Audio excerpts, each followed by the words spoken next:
باپی ڕێکەوتنی 12 تەمووزی 2016 بارزانی یەکەم جار کەرکووک و پاشان شەنگالی تەسلیم بە حکوومەتی عێراق کردووە. ڕۆژی 12 حوتی 2016 بە ئامادەبوونی مەسعود بارزانی سەرۆکی ئەو کاتی هەرێمی کوردستان، کەریم شەنگالی وەزیری بەوەکالەتی پێشمەرگە و ئەلیسا سلۆتکین یاریدەدەری وەزیری بەرگری ئەمریکا بۆ ئاسایشی نێودەوڵەتی لە هەولێر ڕێکەوتنیەکیان ئیمزا کرد. باپی ئەو ڕێکەوتنە حکوومەتی هەرێمی کوردستان ساڵانە 400 میلیۆن دۆلاری لە ئەمریکا وەردەگرت بە ناوی شەڕی دژ بە داعش. لە بەرامبەردا هەرێمی کوردستان پابەند دەبوو هەر ناوچەیەک ئازاد بکات لە کاتی ئامادەیی حکوومەتی فیدراڵی عێراقدا ئەو ناوچەیە تەسلیم بە دەسەڵاتی عێراق بکاتەوە.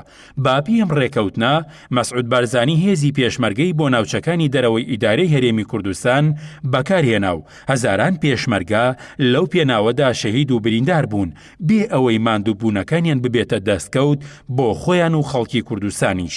ئەو کاتکار ڕێکەوتنەکە بڵاوکرایەوە چاودێرانی سیاسی ڕەخنەی توندیان لە سەرۆکی هەرێمگرد کە پێشمەرگەی وەک هێزێک کە بە پارە شەڕ بکات بەکارهێناوە و لە جیاتی سوپای عێراق شەڕ بە پێشمەرگە دەکات. لە کاتێکدا قازانجی ئەو قوربانیدانە ڕاستەوخۆ بۆ کوردستان نییە، چونکە لە دەقی ڕێکەوتنەکەدا هاتبوو کە هەر کات حکوومەتی عێراق داوای کرد ناوچە ئازادکراوەکانی تەسلیم بکرێت، نابێت هەرێمی کوردستان داوای خاوەندارێتی ئەو ناوچانە بکات. بارزانی بەم داوایەی ئەمریکا و عێراق رازی بوو بەو مەرجەی 400 میلیۆن دۆلار وەربگرێت. لە دوای ڕیفراندۆمی ساڵی 2017 حەیدەر عەبادی داوای کەرکووکی کردەوە و بارزانی رازی بوو کە کەرکووک تەسلیم بە عێراق بکرێتەوە، بەڵام نەیویست ئەو هەڵە گەورەیە بخاتە سەرشانی خۆی و مێژوو لە خۆی بشێوێنێت. بۆیە پەنای برد بۆ دروستکردنی چیرۆکی 16 ئۆکتۆبەر و وای لە خەڵکی کوردستان گەیاند کە یەکێتی نیشتیمانی کوردستان کەرکووکی تەسلیم بە عێراق کردوێتەوە. لە کاتێکدا بەپێی ئەم ڕێکەوتنە بارزانی بەرپرس بوو لە تەسلیمکردنی کەرکووک بە عێراق.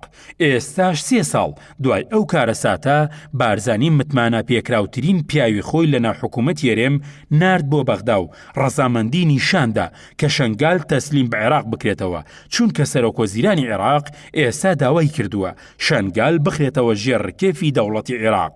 بەڵام دووبارە بارزانی تەسلیمکردنی شەنگال بەدەستکەوت بۆ کوردستان و پێکەوە ژیان باز دەکات و لە بەرامبەر ئەوەی ئەو ناوچەیە لە سنووری دەسەڵاتی هێزەکانی خۆیەتی ناتوانێت تەسلیمکردنەکەی بخاتە ئەستۆی یەکێتی و لایەنی تری پێتۆمەتبار بکات و خەڵکی کوردستانی پێچەواشە بکات.